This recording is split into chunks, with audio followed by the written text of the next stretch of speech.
Dice la palabra del Señor, Hechos, capítulo 13, versículo 4. Dice: ellos, entonces, enviados por el Espíritu Santo, descendieron a Seleucia y de ahí navegaron a Chipre y llegaron a Salamina. Anunciaban la palabra de Dios en la sinagoga de los judíos. Tenían también a Juan de ayudante, y habiendo atravesado toda la isla hasta Pafos, hallaron a cierto mago falso profeta judío llamado Bar Jesús, que estaba con el procónsul Sergio Paulo, varón prudente.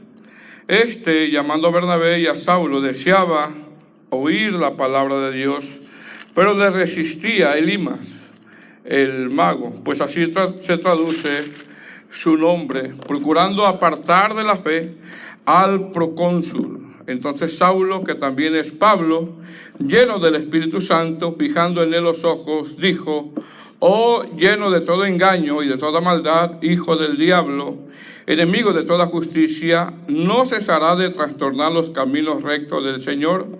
Ahora pues, he aquí, la mano del Señor está contra ti, y serás ciego, y no verás el sol por algún tiempo.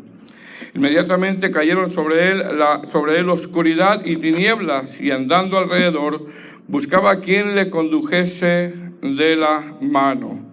Entonces el procónsul, viendo lo que había sucedido, creyó maravillado de la doctrina del Señor. Vamos a orar, hermanos. Padre Santo, reconocemos, Señor, que sin ti nada podemos hacer. Y la predicación del Evangelio nunca será efectiva a menos que tú seas hablando a través de los vasos imperfectos que somos nosotros. Te pedimos que me ayudes, que nos ayudes. Realmente necesito de ti, Señor, y reconozco que este es un momento crucial, un momento difícil para mi vida, Señor, ya que se va a hablar tu palabra. Te pido que me ayudes a mí y a mis hermanos, y te damos gracias en el nombre de Jesús. Amén. Puede sentarse, hermanos.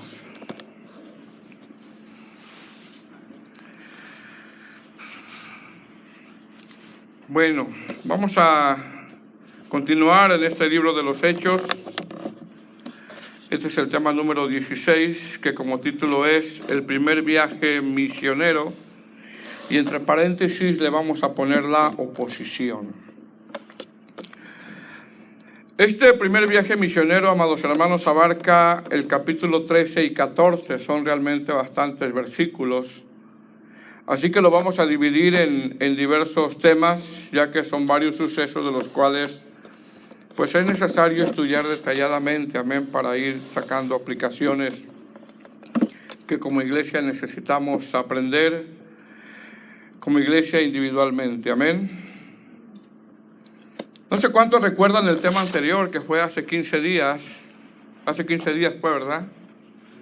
El tema anterior, que fue el tema 15, que como título fue Una iglesia misionera, que es la iglesia de Antioquía de Siria.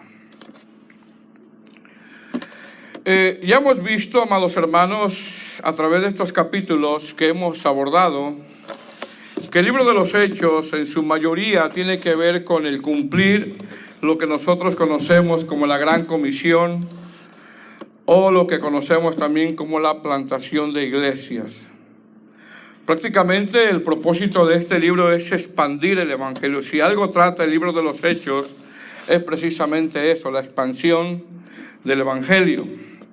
En este libro de los Hechos ya vimos, amados hermanos, cómo el Señor les ha dado la promesa del Espíritu Santo para que tengan esa audacia de cumplir con la predicación del Evangelio.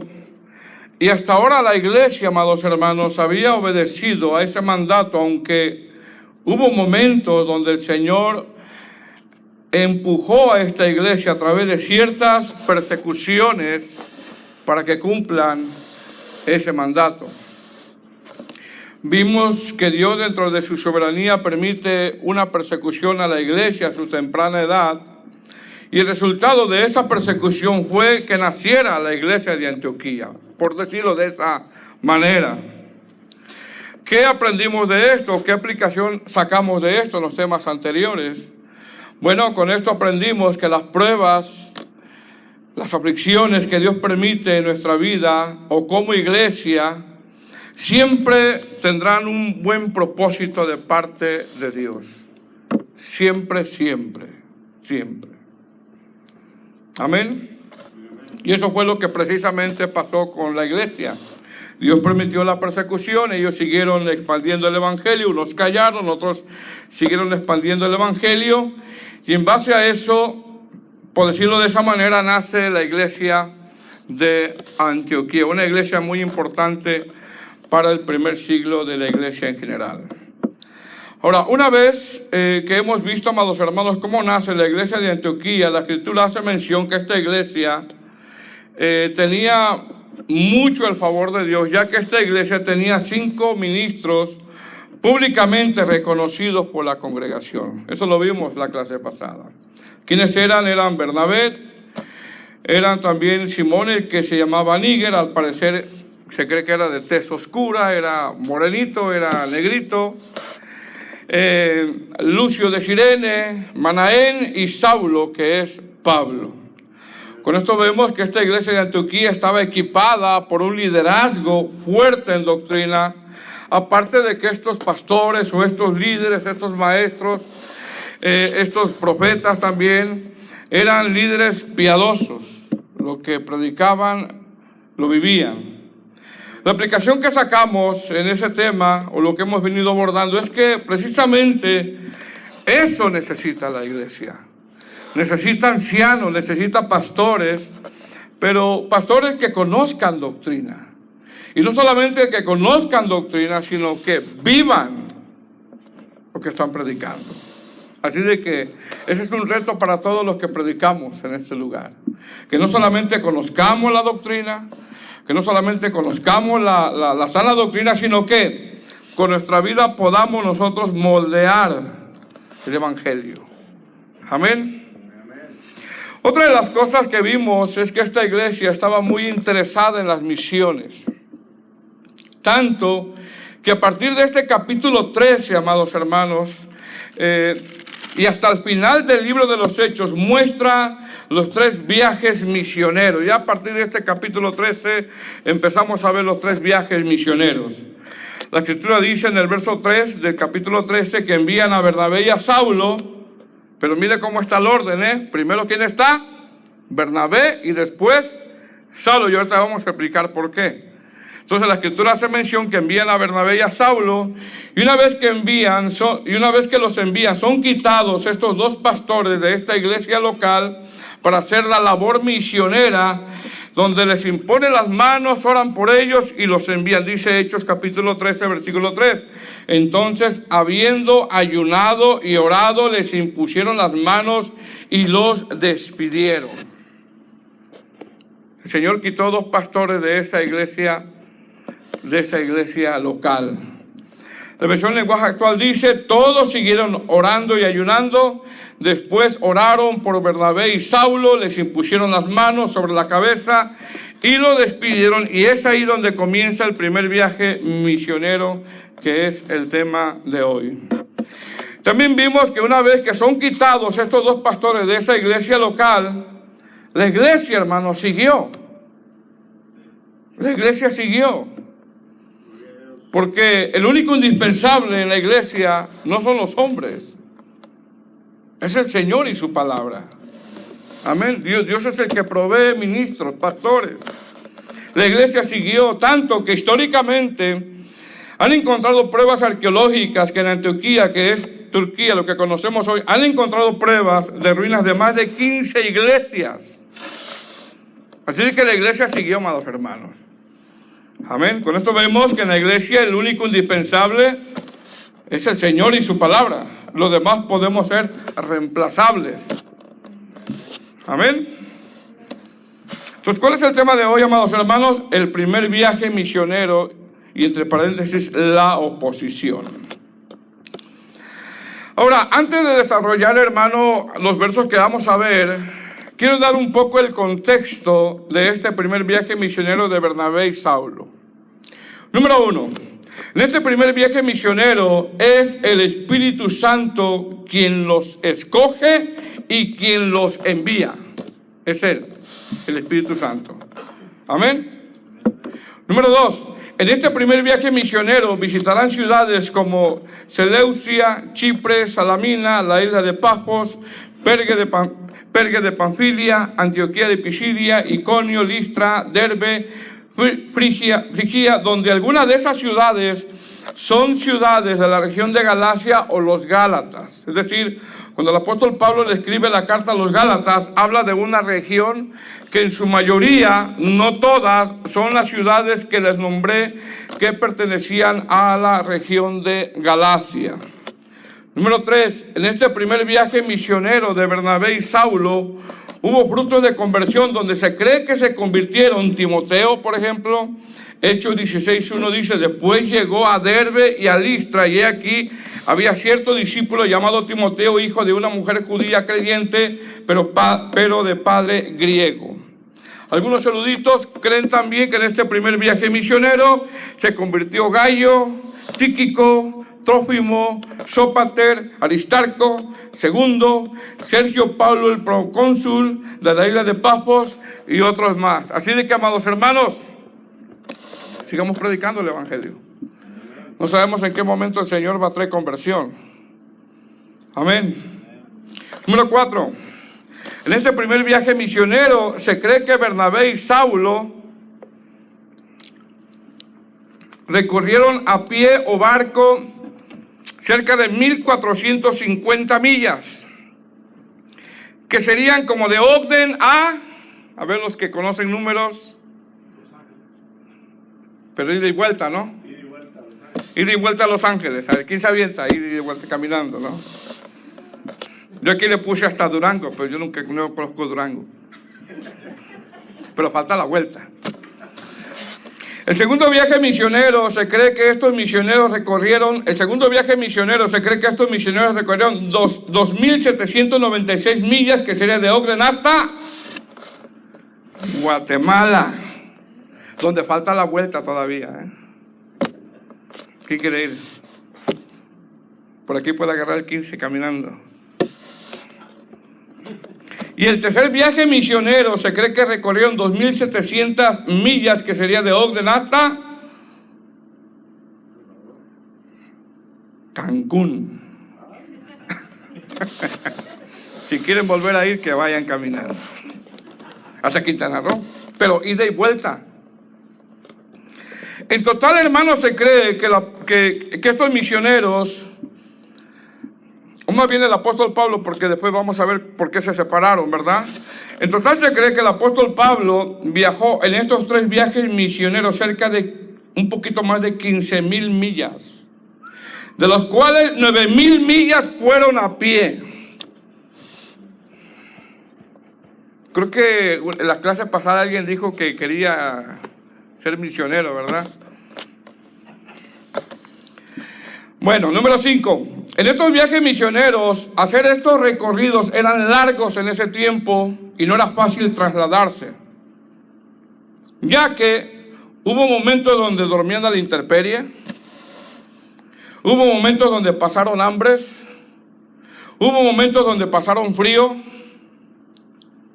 hubo momentos donde pasaron calores terribles, hubo momentos donde para nada tenían las comodidades, ya que viajar en ese contexto era, hermanos, pero muy desgastante. Si usted viene cansado de un viaje, no lo digo por los hermanos, gloria a Dios que fueron, ¿verdad?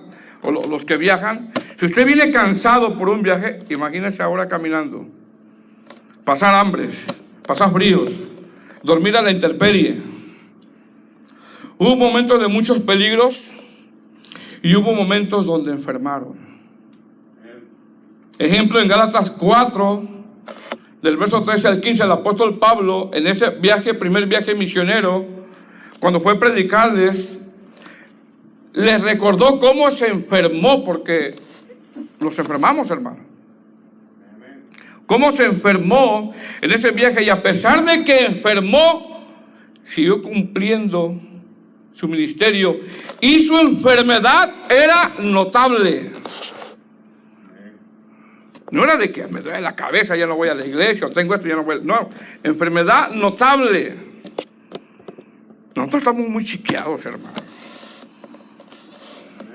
Y tenemos carro. Gálatas 4:13 dice: pero pues vosotros sabéis que a causa de una enfermedad del cuerpo os anuncié el evangelio al principio, y no me menospreciaste ni desechaste por la prueba que tenía en mi cuerpo, antes bien me recibiste como un ángel de Dios, como a Cristo Jesús. La versión lenguaje actual dice: sino que me enfermé. Y está hablando de ese viaje. Me enfermé y por eso tuve que pasar por un tiempo en Galacia anunciando las buenas noticias, aunque mi enfermedad les causó muchos problemas a ustedes. O sea, era notable su enfermedad. No me despreciaron ni me rechazaron, al contrario, me recibieron en sus hogares como si yo fuera un ángel de Dios. Así de que esos viajes no eran fáciles, hermanos. Entonces, con esto vemos que los viajes misioneros que realizaron trajeron mucho gozo de cumplir el llamado, pero llevó mucho sufrimiento, hermano. Mucho sufrimiento. ¿Qué aprendemos de esto? Aprendemos de esto es que se necesitan varones maduros en la fe para poder cumplir o llevar a cabo su obra. Aprendemos que estos varones maduros en la fe pusieron en disposición sus vidas para hacer la voluntad de Dios, no importando cansancio extremo, desvelos, hambres, distancias, enfrentar peligros, falta de comodidades, recorrer largas distancias a pie, enfermedades, etcétera, etcétera, hermano. Así eran los viajes misioneros, con mucho peligro, con muchas necesidades, con mucho cansancio. Pasaron enfermedades. Así eran los viajes misioneros. Amén. Primer viaje misionero del apóstol Pablo, de Bernabé y Saulo. Verso 4. ¿Estamos ahí? Dice: ellos entonces, enviados por el Espíritu Santo, descendieron a Seleucia y de ahí navegaron a Chipre.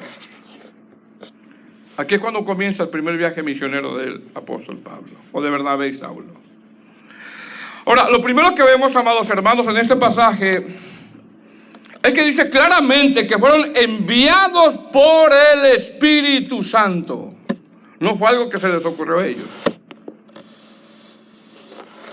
Enviados por el Espíritu Santo, es decir, como siervos maduros y sanos en la fe, estos dos misioneros van siendo guiados por el Espíritu Santo y no por lo que ellos sienten. Van siendo guiados. Y qué importante, amados hermanos, es siempre pedir la dirección del Señor en todo. En todo. Cuando nosotros hagamos algo para su obra o tomemos una decisión, mire bien, amados hermanos, no bastan las buenas intenciones. Usted puede tener muy buenas intenciones, pero delante de Dios muchas veces no bastan. Tenemos que ser guiados por el Señor. Ya que en la palabra del Señor hubo personajes que actuaron basados en sus buenas intenciones, más sin embargo, en esos sucesos vemos que las buenas intenciones en ocasiones trajeron consecuencias terribles. Usted puede tener buenas intenciones, pero si Dios no se lo aprueba, hay que tener cuidado con eso. Hay que tener cuidado con eso, porque aquí vemos que son guiados. Ejemplo, cuando el arca del testimonio estaba siendo trasladada, un hombre llamado Usa fue muerto por el Señor por haberla tocado, ya que los bueyes tropezaban. Con esto podríamos decir que Usa tenía buenas intenciones, mas sin embargo, muchas veces las buenas intenciones no bastan. No bastan. Porque a veces queremos ser más buenos que Dios y no.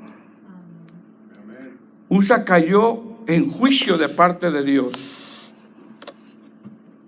Por otro lado, por las buenas intenciones de hacer algo en su obra, ha hecho que el estado doctrinal y espiritual de la iglesia en general, en este tiempo, hermano, es un caos. Por las buenas intenciones. Tanto que en este tiempo la iglesia ha caído en un libertinaje donde, en el nombre de las buenas intenciones, número uno, los ministros, por ejemplo, los ministros de alabanza en estos tiempos ministran con gorra y aretes. Dos, por las buenas intenciones, en algunas iglesias pueden relajarse y mientras está el sermón toman café. Y tres, por las buenas intenciones, en algunas iglesias tienen, a mí esto me pareció sorprendente, hermano, pero tienen un lugar especial para fumar. Y es que las buenas intenciones no bastan. Se necesita ser guiados por el Señor. Usted puede tener muy buenas intenciones en algo que va a hacer, pero necesitamos si el Señor lo está aprobando. ¿Qué vemos aquí? Vemos que Bernabé y Saulo son guiados por el Espíritu Santo. Y qué importante es pedirle dirección al Señor. Amén. El pasaje bíblico dice que descendieron a Seleucia y de ahí navegaron a Chipre. Pregunta, ¿quién de estos dos misioneros era de Chipre? Bernabé. ¿Qué vemos aquí? Vemos dos cosas. Número uno, vemos que el Espíritu Santo permitió que estos dos misioneros fueran a Chipre para que Bernabé le predicara a los suyos. ¿Qué es esto? Esto es que los primeros que deben de saber y notar que somos cristianos, ¿quiénes son? Los nuestros. Hermano, si le preguntáramos, le decía un hermano, mejor no le pregunte. Si le preguntáramos a nuestros hijos qué tan cristianos somos en casa, ¿qué diría?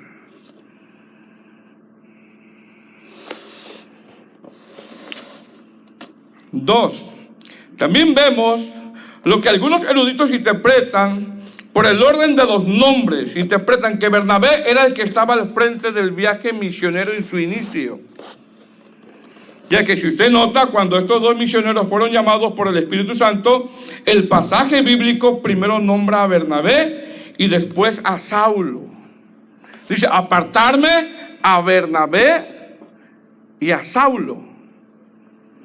Sin embargo, más adelante, hermano, en los versos siguientes vemos que hubo un giro. En los versos siguientes vemos que vamos a ver a Saulo primero y después a Bernabé. Casi ya en todo el resto del libro de los Hechos, Pablo. Hermano, ¿de qué nos habla esto? Esto nos habla de la humildad de Bernabé. Esto nos habla de la humildad de Bernabé, ya que aunque Bernabé, como interpretan estos eruditos, pasa a ser el segundo en este viaje misionero, y él, hermano, no alterca con eso. Él no alterca con eso. A Bernabé no le importa eso, lo que le importa a él es que se predique el Evangelio. Amén, hermano. ¿Qué nos enseña esto, hermanos?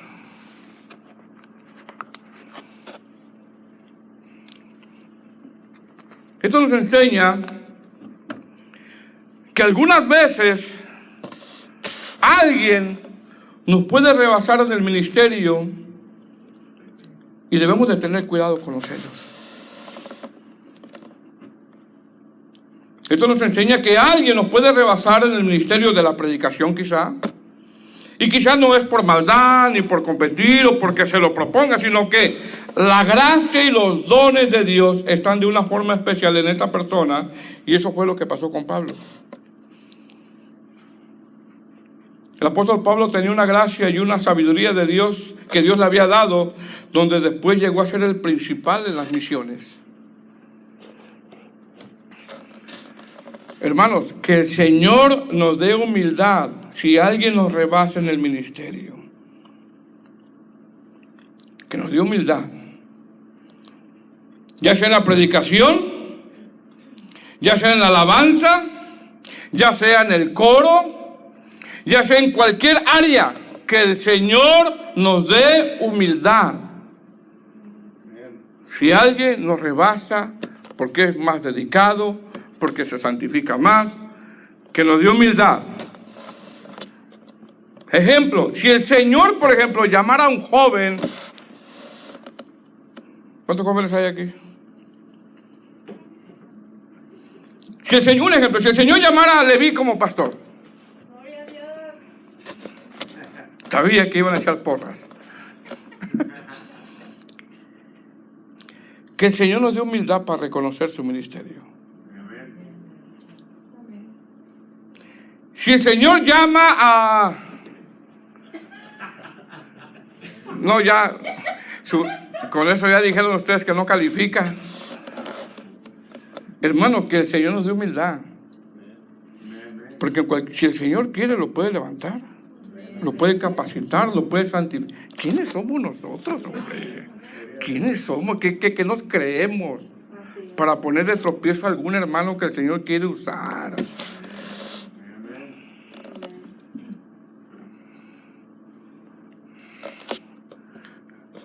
Si el Señor llama a quien quiera llamar, hermanos, llama al hermano Danilo, al hermano Armando, a quien llame, que le dé dones de enseñanza. ¿Quiénes somos nosotros?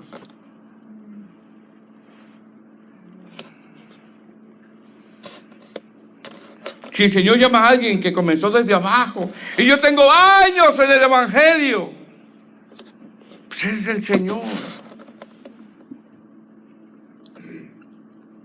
Estos misioneros, amados hermanos, pusieron su tiempo, sus dones, sus vidas, dejaron su lugar donde vivían, estuvieron dispuestos a viajar millas y millas y se afrentaron tanto y se aferraron tanto que la iglesia de Antioquía no sabía si los iba a volver a ver.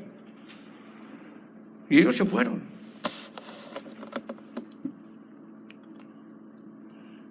Más adelante vemos nada más a Pablo y después Bernabé, o Pablo y Silas. Y para eso necesitamos mucha humildad para reconocer que el Señor va a levantar a alguien o va a usar a alguien. Amén.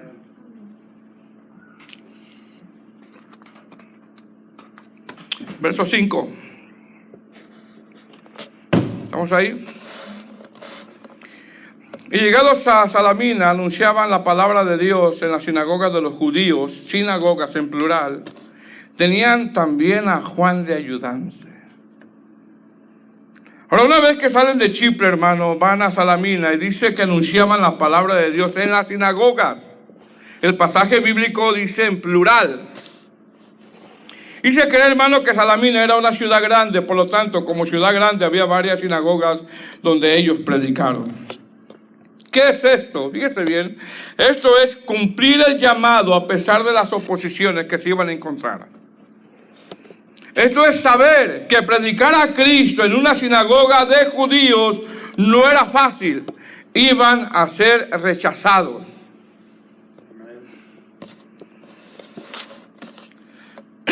Pregunta, hermano, ¿qué pasa cuando a usted le rechazan un mensaje? ¿Se esforzó? ¿Se dedicó? ¿Pasó horas en oración? Eso espero.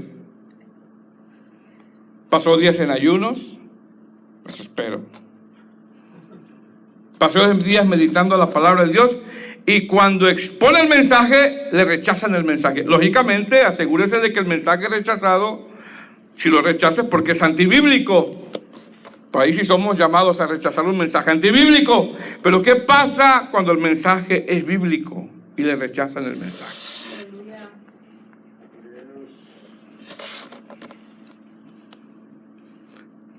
La mayor parte del ministerio de la predicación de estos misioneros, su mensaje fue rechazado por muchos judíos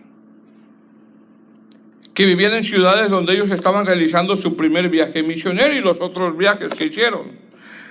Tanto que en Listra, Pablo fue apedreado y lo dejaron casi muerto.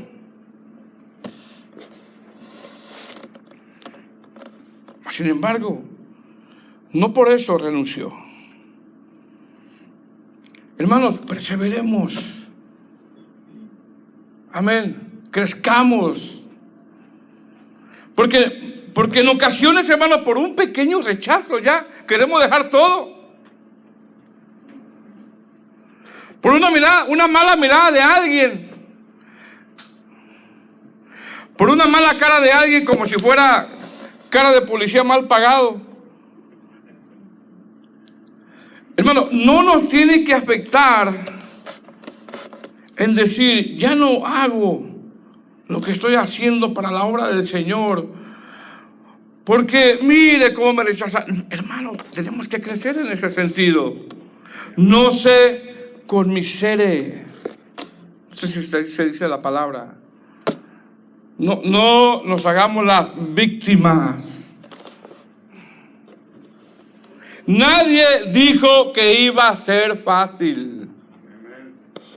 Nadie, al Señor Jesús le rechazaron el mensaje. Nadie dijo que iba a ser fácil. Amén. Nunca nos dijeron eso. A menos que usted haya escuchado falsos maestros que le hubiera dicho que si vienes a Cristo todo se va a solucionar. No, hermano. Nadie dijo que iba a ser fácil. Así de que no nos conmiseremos. Sigamos adelante. Sigamos perseverando. Amén. Otra de las cosas que dice el texto es que traían a Juan de ayudante. Nota, este Juan no es el apóstol Juan, ¿ok? Este Juan es Juan Marcos, el que más adelante escribió el Evangelio de Marcos. Es él. Entonces, el verso dice también que en este viaje misionero Bernabé y Saulo traían a Juan de ayudante. Más sin embargo, note esto, hermano, cuando el Espíritu Santo hizo este llamado a estos dos misioneros, el Espíritu Santo no nombró a Juan. Nombró a Bernabé y a Saulo. No nombró a Juan. ¿Qué vemos aquí? Vemos que quizás, no sé, algunos piensan que Bernabé, como era más dócil, lo escogió y se lo llevó. Este Juan, que es Marcos, era un cristiano genuino. Si era un cristiano nacido de nuevo. Mas sin embargo, no estaba listo para un viaje de tal magnitud, ya que en este primer viaje, hermanos, los abandonó regresando a Jerusalén. Porque más adelante vamos a ver cómo tuvieron una diferencia entre Bernabé y Pablo. En Hechos 13:13 dice, habiendo zarpado de Pafos, Pablo y sus compañeros arribaron a Perge de Panfilia, pero Juan, apartándose de ellos, volvió a Jerusalén. La versión lenguaje actual dice, en Pafos, Pablo y sus compañeros subieron a un barco y se fueron a la ciudad de Perge, que estaba en la región de Panfilia, y ahí Juan se separó del grupo y regresó a la ciudad de Jerusalén. No dicen los motivos, pero más adelante nosotros vemos que tuvieron una diferencia Pablo y Bernabé por eso. Fíjese bien. Entrar al ministerio por emoción o porque yo pienso que puedo entrar y no siendo direccionado por el Señor puede ser bien peligroso, hermanos. Porque usted no cree que porque tiene gente, ese no es el éxito de un pastor. Además, el Señor no nos llamó al éxito, nos llamó a la fidelidad de su palabra. Al último el Señor va a pedir cuentas a cada uno de nosotros, a todos. Un comentarista, en base a esto, dice lo siguiente. Es un comentario de él. Quiero recalcarlo, porque sabemos que Juan se separó. Juan Marcos, en este primer viaje misionero, quizás se sintió con mucho entusiasmo en este viaje. Quizás usted se sentiría así también. Nos vamos de misioneros. Mas, sin embargo, cuando comenzó a experimentar toda la oposición, cuando comenzó a experimentar lo cansado de los viajes, que en su mayoría era caminar, cuando comenzó a experimentar el pasar hambres, cuando comenzó a experimentar el pasar fríos en las noches, cuando comenzó a experimentar el calor abrumador del día, cuando comenzó a pasar sed y no desatender los medios de gracia, seguramente por la falta de madurez, regresó a Jerusalén. La mayor parte de los comentaristas eruditos creen que le faltaba crecer todavía. Sin embargo, lo que resalta más es el asunto de que Juan Marcos es que en este viaje solo el Espíritu Santo escogió a Bernabé y a Saulo. ¿Qué vemos aquí? Vemos que quizá Bernabé escogió una persona que no estaba lista. Y eso nos pasa mucho a los ministros a veces también. Nos equivocamos también.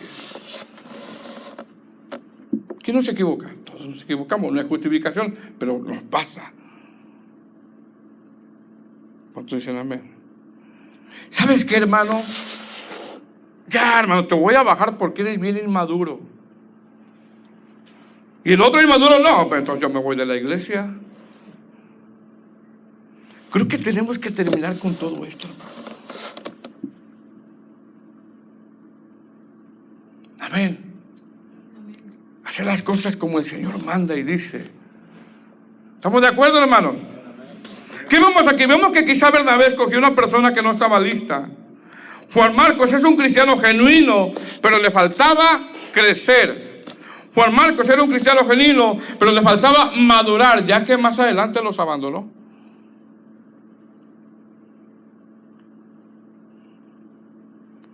Repito, yo no sé si en este primer viaje misionero, como ponen estos comentaristas, antes de comenzar Juan Marcos se entusiasmó, mas sin embargo al ver lo que tendré que caminar, la oposición, el peligro,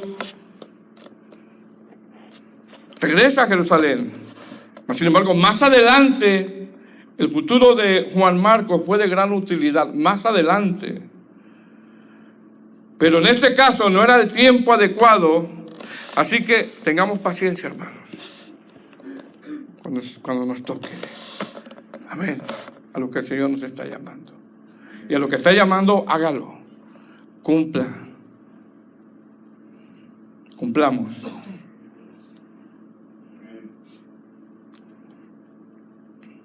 Sigue diciendo ese comentarista, seguramente cuando Juan Marcos vio los alojamientos que no eran los mejores, ¿qué diría usted, hermano? Si va a un viaje.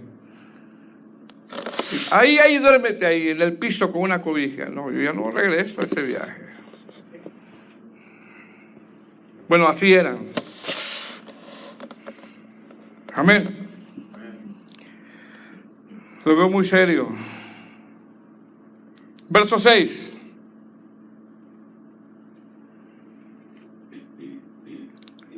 Los que van a ir para allá ya hace mucha calor, Así de que soporten. Verso 6. Y habiendo atravesado toda la isla hasta Pafos, hallaron un cierto mago, falso profeta. Pero mire cómo lo dice, cierto mago, falso profeta, judío llamado Bar Jesús. Algunos comentaristas interpretan que este Bar Jesús lo tenían como un profeta, mas sin embargo la Biblia lo llama mago. La versión lenguaje actual dice, después atravesaron toda la isla y llegaron al puerto de Pafos. Allí encontraron a Bar Jesús, un judío que hacía brujerías y que, según decía, hablaba de parte de Dios. Según él, hablaba de parte de Dios. Bar Jesús significa hijo de salvación. Y sabe que, hermano, hay muchos Bar Jesús en este tiempo haciendo brujería en las iglesias. Muchos, tenga cuidado. Ahí en el enlace, todavía ve enlace, no me diga que lo ve. Quédese callado. Allá en el enlace hay muchos Bar Jesús. Lo bueno que ya no lo ve, ¿verdad?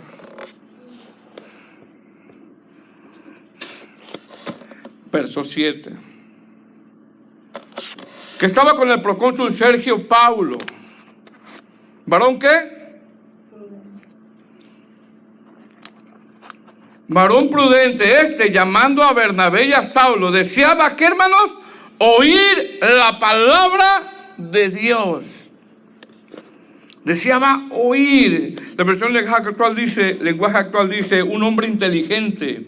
Y un hombre inteligente es alguien que quiere oír la palabra de Dios. Anhelaba escuchar la palabra de Dios. Esperemos, hermanos, que nosotros tengamos ese deseo cada viernes y cada domingo.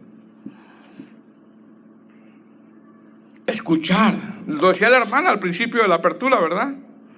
Esperamos que tengamos ese deseo cada viernes, cada domingo, de oír. Y si usted escucha predicadores en YouTube, está bien, pero fíjese quién escuche, no anda escuchando a Mar Jesús, ¿ok? Tengan cuidado. No le voy a decir los nombres porque no sé si alguien se puede enojar conmigo. Pero tengan cuidado, hermano. Este varón anhelaba escuchar la palabra de Dios. Quería escuchar la palabra de Dios. Amén, hermanos. Otra vez libro de los Hechos. Amados hermanos, la mejor manera de predicar, ya sea la palabra de Dios, es de una forma expositiva, texto por texto, o sistemática, si lo quiere hacer sistemática, amén, siempre y cuando apoyándonos en el contexto. Amén. ¿Qué había aquí, amados hermanos? Un opositor.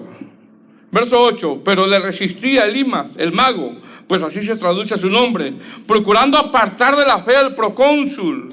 ¿Qué vemos aquí, hermanos? ¿Sabe qué vemos? Vemos oposición. Es decir, desde el inicio del viaje vemos oposición. Hermano, ¿no tuvo oposición antes de venir al culto?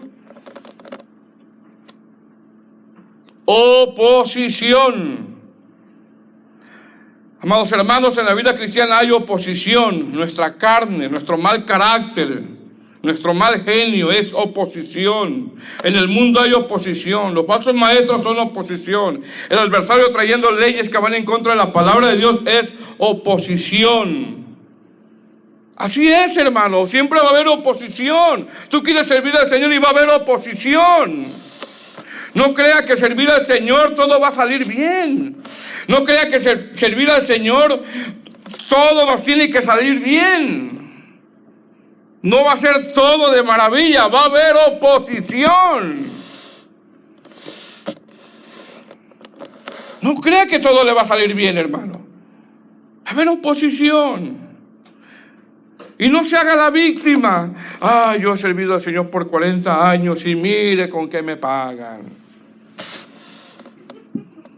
Yo he servido al Señor por 20 años y no me merezco esto que me hicieron. Merezco otra cosa. No. Oposición, hermanos. Siempre va a haber oposición. En lo del Señor siempre va a haber oposición. Nuestra carne se opone a lo de Dios. Nosotros tenemos 2 cultos, 3 cultos. 4, ¿verdad? Las mujeres tienen los miércoles.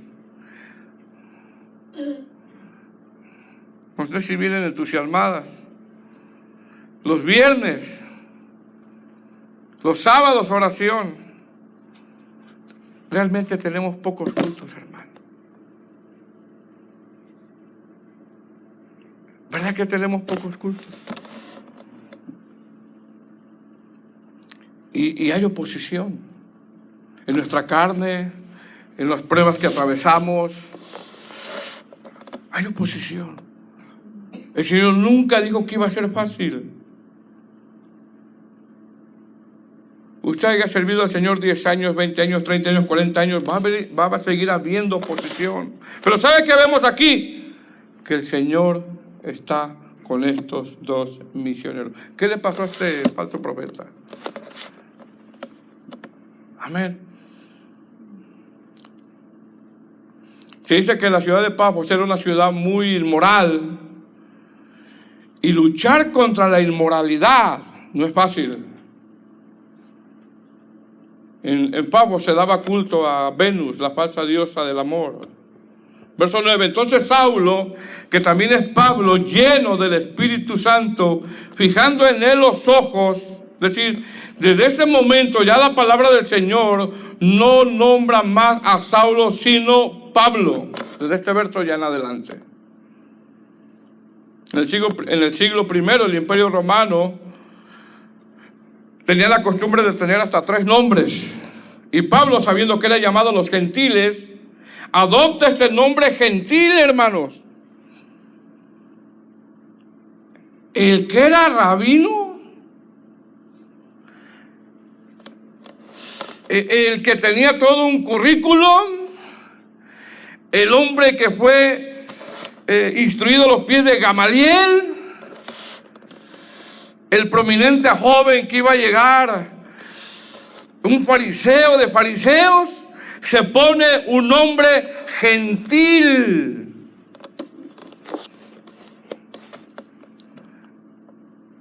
Hermano, renunció a todo.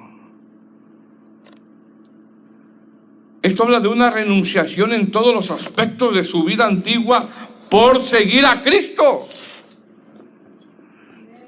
Y yo te pregunto, amado hermano, ¿qué estarás dispuesto a renunciar o a menguar con tal de ser fiel seguidor de Cristo? ¿A qué tú estás dispuesto tanto a menguar? ¿A qué tanto yo estoy dispuesto a menguar por ser seguidor del Señor Jesús? Porque menguar no se nos da tan fácilmente. Y el Señor nos llama a menguar.